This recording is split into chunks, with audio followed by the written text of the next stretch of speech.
My name is Clara Iverson, and I used to love hiking alone through the backcountry of Colorado. The silence of the forest always gave me peace, until that one night. Now, silence is the thing I fear the most. It was early October when I decided to take the old trail near Crystal Lake. I'd heard locals whisper about strange happenings there, but I laughed it off as mountain folklore. I set up camp by the water, the reflection of the moon rippling across the lake like silver.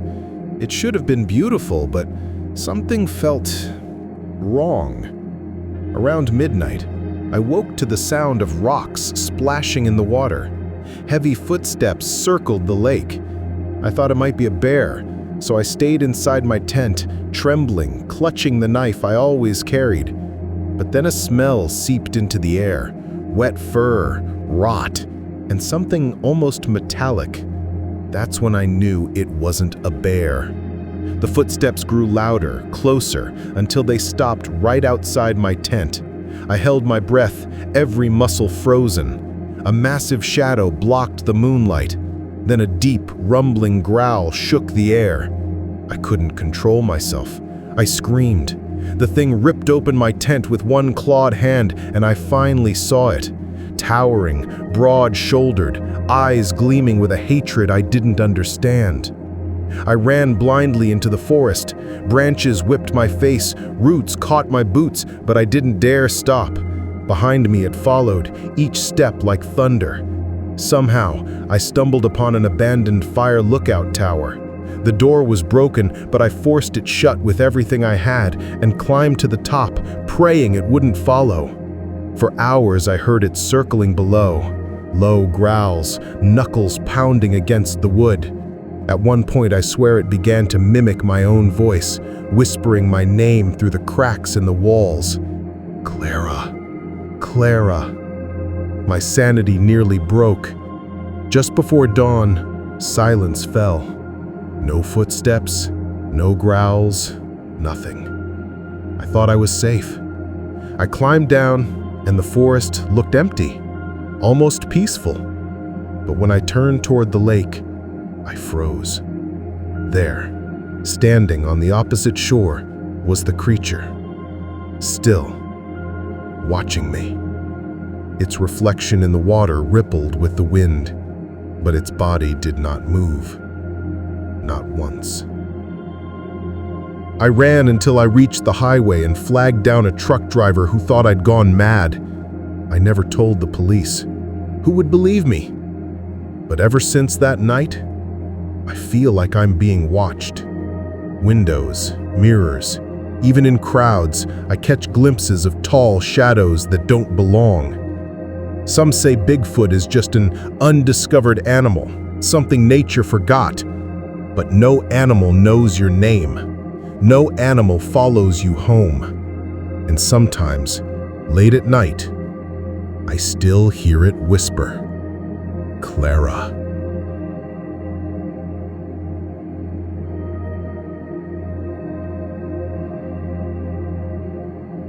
My name is Rafael Corvera. I've been a park ranger in the Rocky Mountains of Colorado for over 15 years. I've seen avalanches, wildfires, and bear encounters that almost ended badly, but nothing compares to what I lived through that September night. What I'm about to tell you never appeared in any official report. I didn't want it written down. The ones who were with me didn't survive to testify. That afternoon, 3 young campers, a couple and their friend, asked for authorization to camp in a rarely visited area of the forest. I warned them it wasn't safe, that there had been reports of strange noises and trees ripped from the ground without explanation, but they insisted. As night fell, the silence was unnatural. No crickets, no owls, not even the murmur of the river. I felt in my bones that something was approaching. I decided to patrol the area to make sure the kids were okay. I walked under the full moon, the flashlight trembling in my hand. That's when I heard a horrifying scream coming from the campsite. I ran as fast as I could, and when I arrived, I saw the fire reduced reduced to embers, and a scene that still haunts my dreams. A massive being, covered in dark hair, with shoulders as wide as two men together, was holding one of the campers as if he were a rag doll. The boy kicked and screamed desperately, but the monster barely flinched. Its face, dimly lit by the dying flames, had red eyes that seemed to burn in the shadows. I shouted, fired my shotgun into the air, hoping to scare it. It didn't even blink. Instead, it let out a roar so powerful I felt it tear through my lungs. The creature turned and vanished into the woods with the boy still in its grip. The other two campers were paralyzed with terror. I tried to calm them, but moments later we heard branches snapping and the sickening crunch of bones from the darkness. None of us dared to investigate. The two survivors fled down the mountain with me, but when we reached the ranger station, one of them began laughing hysterically, mumbling that the trees had eyes. The next day, we returned with the rescue team. We found no trace of the missing camper, only enormous footprints that ended abruptly at a cliffside. There was no body, no blood, nothing. It was as if the earth itself had swallowed him whole. That was the last night I ever agreed to work in the forest after dark. I never reported what happened. I knew no one would believe me, and if they did, they'd never allow me back in the woods. But every time I close my eyes, I see that colossal silhouette disappearing between the pines, carrying that boy whose voice still echoes in my head. The only comfort I have is thinking that maybe he died quickly, although deep down, I fear he's still alive, somewhere in the mountains, a prisoner of something that should never have existed. My name is Elliot Warren, and I used to guide small groups of campers through the high forests of Colorado. I believed the woods were my second home, a place I understood better than any man. That belief died one summer night at Timber Ridge. I had 5 campers with me, 2 couples and a teenager named Mason. The first night passed without trouble, but on the second, everything changed. We were gathered around the fire when a sound broke the quiet, a low, thunderous thud, as if something massive had stopped down just beyond the circle of trees. Everyone went still. Then came the smell, rank, heavy, almost suffocating. I told the group to stay calm, but Mason wandered toward the shadows, curious. Before I could stop him, something moved, enormous, silent.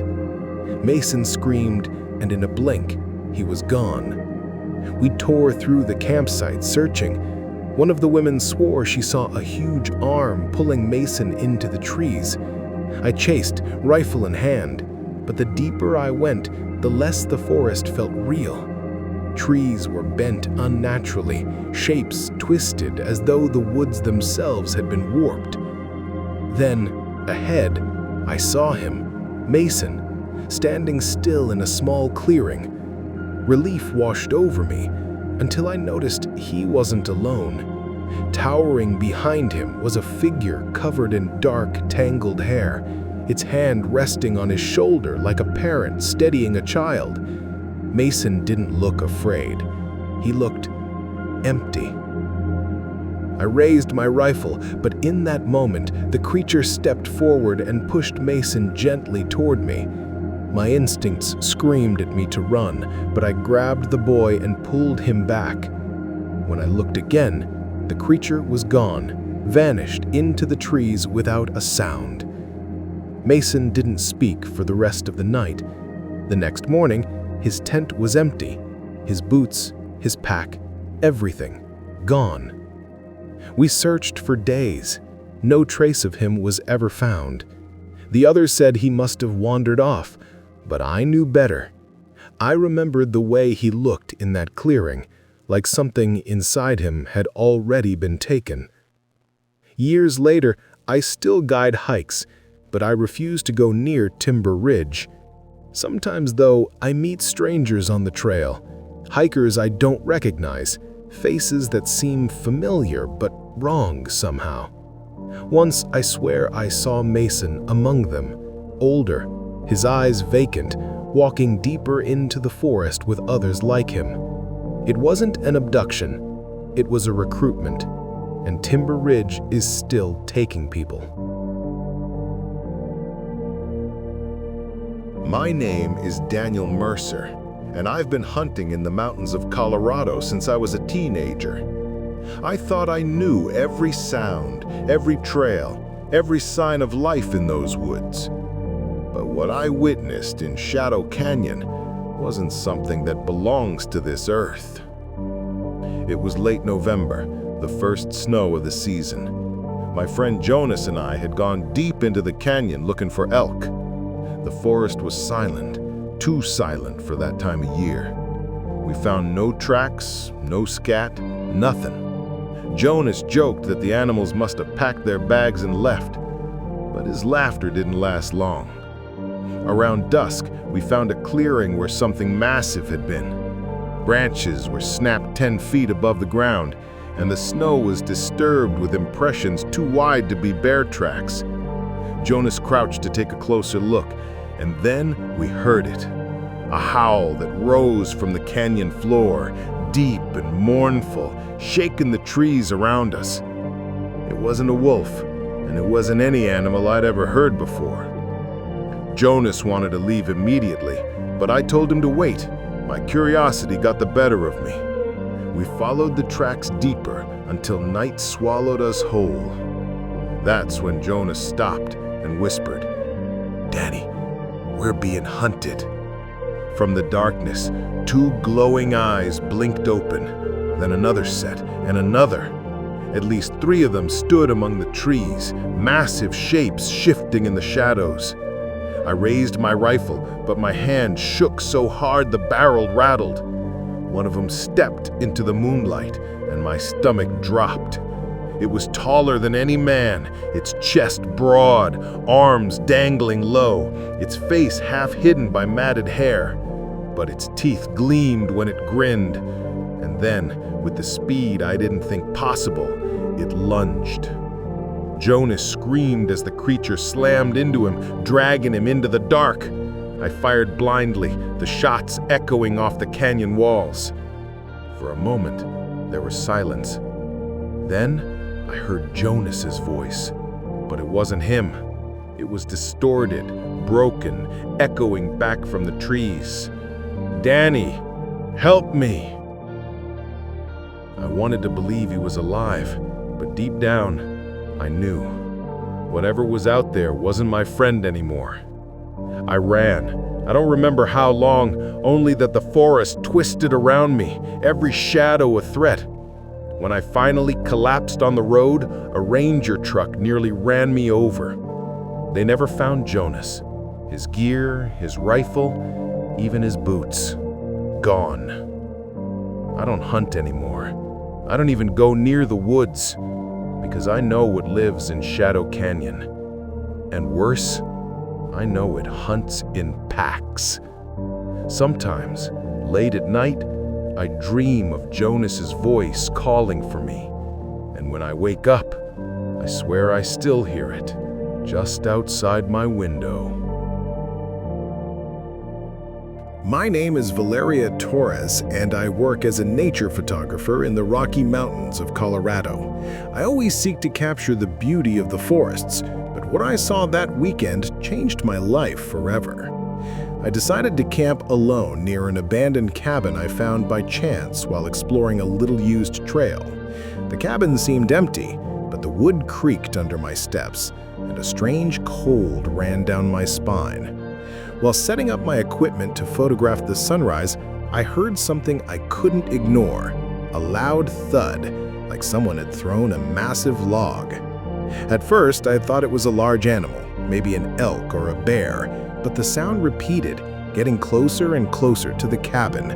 I grabbed my camera and cautiously went to investigate, but between the trees, I saw something unnatural, a huge figure covered in dark hair, with shoulders so broad it seemed impossible for it to move so fast through the trunks. It didn't make a sound, it just watched me with its shiny black eyes. My instinct told me to run, but something held me back. I wanted to document it, even if only for a moment. I took a photo, and in that second, the creature disappeared. I thought my mind was playing tricks, but then the cabin creaked violently and the door slammed shut on its own.